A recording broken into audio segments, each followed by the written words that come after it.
โอเคก็สบายดีอีกเทื่อหนึ่งเนาะสำหรับคลิปวิดีโอนี้ข้อยเองก็จะมาสอนอ่าถอนเหรียญจากจากเว็บเนาะจากเว็บFinal เนาะ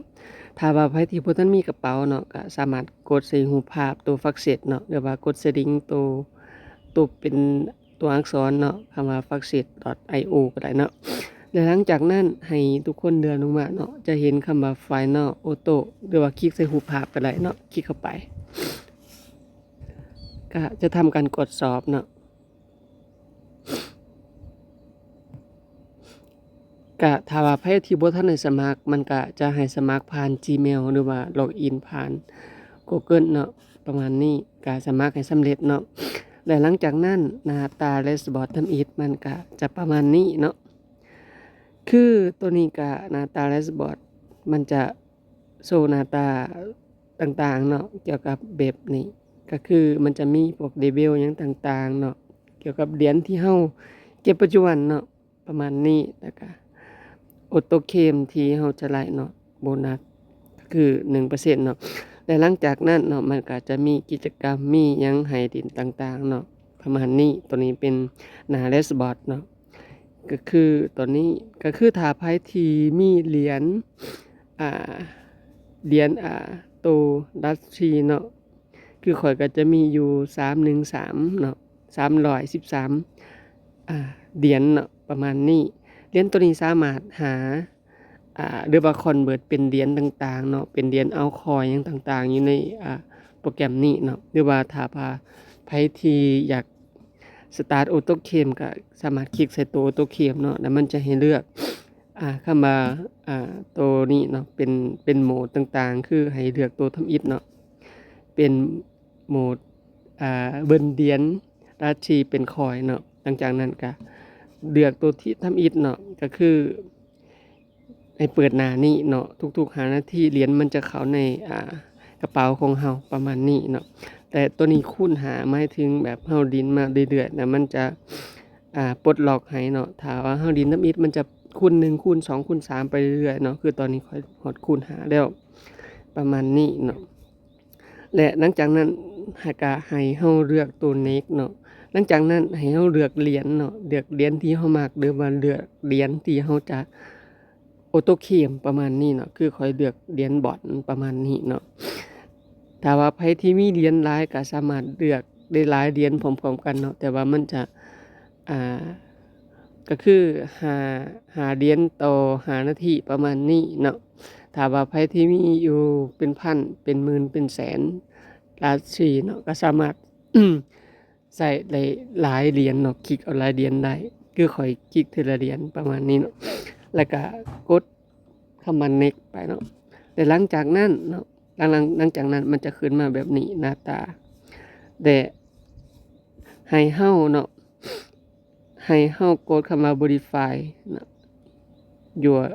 เนาะHamid ก็คือให้เฮาเลือกรูปภาพอยู่ในที่มันโชว์เนาะให้เฮาเลือกที่มันมีน้อยที่สุดก็คือจะเป็นตัวนี้เนาะแล้วก็กดคำว่า start auto claim ประมาณนี้เนาะและหลังจากนั้นก็ให้เฮาเปิดหน้าตานี้ไว้ประมาณทุกๆ5นาทีเนาะเหรียญที่เฮาจะได้เนาะเหรียญที่เฮาจะได้มันก็จะเข้าในอ่ากระเป๋าของเฮาเนาะก็คือตัว27นี่เนาะบอนนี่เนาะมันจะเข้าในกระเป๋าของเฮาทุกๆเทื่อเนาะถ้าเหรียญมันลงถ้าเหรียญมันขึ้นมันจะบ่คือกันประมาณนี้เนาะบางคนก็ได้หลายบางคนก็ได้น้อยเนาะบางคนก็หมายความว่าได้ราคาแพงได้ราคาถูกประมาณนี้เนาะและก็มันก็จะนับถอยหลังประมาณนี้เนาะก็คือตัวนี้ก็จะเป็นรายละเอียดเกี่ยวกับเฮารอท่าเนาะก็คือตอนนี้ก็คือเดือน1ชั่วโมงกับ2นาทีเนาะที่เฮาจะใช้เวลาขุด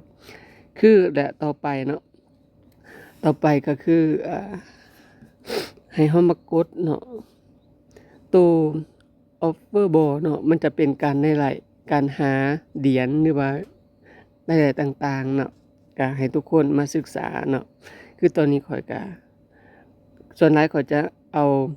PT ball เนาะ PTC ball เนาะก็คือตัวนี้ก็จะเป็นการเบิ่งโฆษณานี่เฮากดเบิ่งเนาะ พียงแต่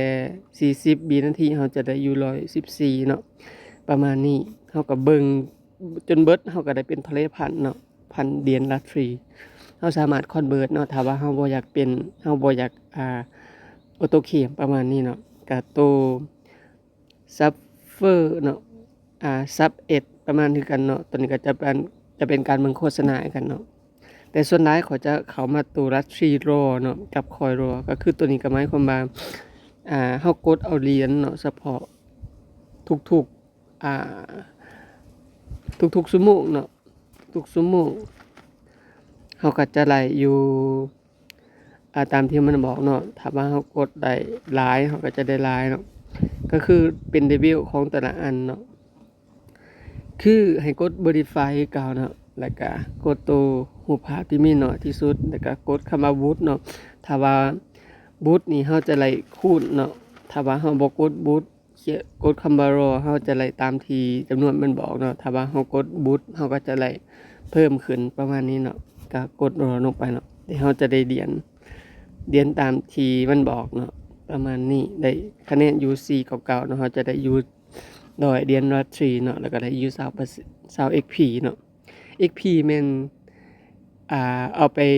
เพิ่มเลเวลเนาะเฮาได้ XP หลายเฮาก็เลเวลเฮาก็สูงขึ้นประมาณนี้และตัวที่2เนาะตัวที่2ก็คือตัวเป็นคอยเนาะคอยตัวนี้ประมาณแต่ละถ้าเป็นเกมก็คือซีซั่นเนาะทุกๆซีซั่นมันก็จะเปลี่ยนไปตลอดเนาะเฮาก็สามารถมากดคีย์บ่เรื่อยๆถ้าเฮากดคีย์ทุกๆเทื่อเฮาก็สามารถถอนได้เนาะประมาณนี้ก็กดรูปภาพที่น้อยที่สุดเนาะก็กดคำว่ารอไปถ้าว่าที่ไผมีเวลาก็กดบูทเนาะกดบูทเฮาก็จะได้หลายกว่าประมาณนี้เนาะคือตัวนี้เขาก็จะไล่เพิ่มเข้ามาอยู่เนาะ 0.115388 เนาะก็คือตอนนี้เขาก็จะมีอยู่ 2.0017 เนาะเหรียญประมาณนี้เป็น SCC ประมาณนี้เนาะและที่นี่ข่อยเองก็จะมาถอนเหรียญเนาะถอนเหรียญตัวนี้มีเหรียญอยู่ในกระเป๋าเป็นเหรียญชิบะกับเหรียญบอนเนาะที่มีในปัจจุบันนี้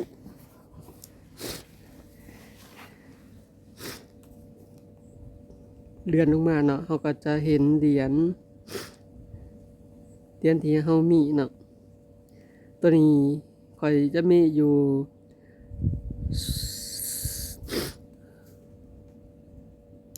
24,729เนาะเหรียญประมาณนี้แล้วก็ขั้นต่ำในการถอนคือ 20,000 เนาะก็คือ 20,000 เหรียญนั่นเองเนาะก็มันก็มีราคาอยู่ 0.06 เนาะประมาณนี้ถ้ายอดขั้นต่ำในการถอนก็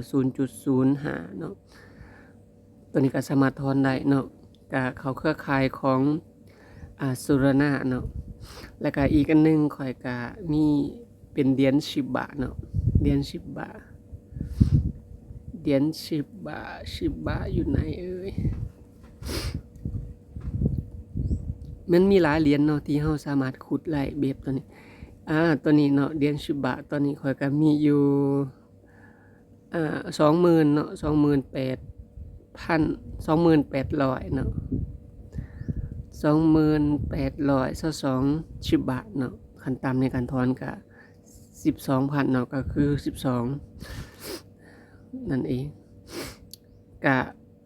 กดถอนเข้าไว้เน้นได้เลยเนาะคือข่อยจะถอนเนาะถอนเข้ากระเป๋าไว้เน้นเลยตอนนี้ข่อยจะถอนเหรียญ10 บาทก่อนเนาะก็เลือกกระเป๋าเนาะกระเป๋าคือข่อยผูกไว้เรียบร้อยแล้วเนาะใส่กับกระเป๋าไว้เน้นนั่นเองรู้สึกว่ามันสเตตัสเนาะเหรียญน้อยที่สุดเนาะเฮาบ่ฟ้าวถอนเนาะเพราะว่าย้านมันถอนบ่เข้าถ้ามันเขียวๆแบบนี้มันมีเหรียญอยู่ในโปรแกรมเนาะคือเฮาจะมาลองถอนตัวบอนดีกว่าเหรียญบอนคือสำหรับเว็บนี้ข้อยก็ถอนออกตลอดเนาะถอนออกตลอด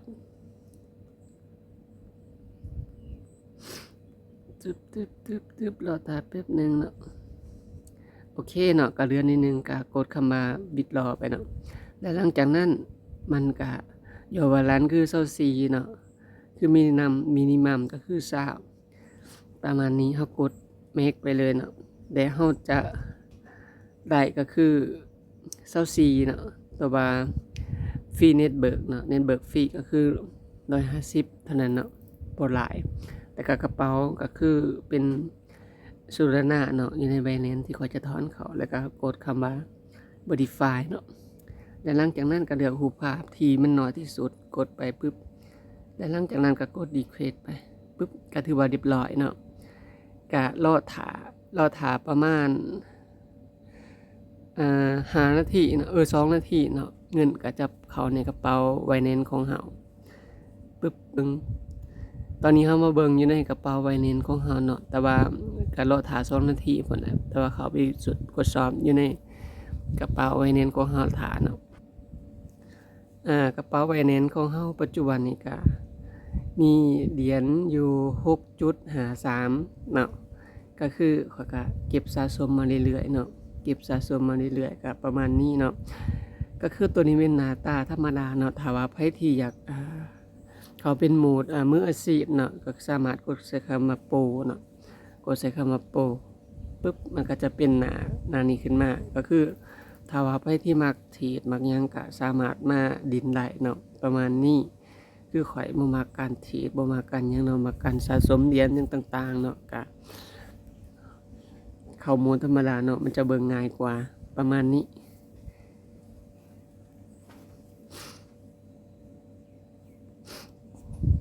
ก็หน้านี้เนาะเด้ก็มีแต่รอท่าเหรียญที่เฮาจะโอนเข้ามาเนาะคือจากเว็บบางกีเนาะโอเคก็บ่มีหยังหลายก็ฝากกดไลค์กดแชร์กดติดตามเพื่อจะบ่พลาดคลิปใหม่ๆเนาะก็ขอบใจ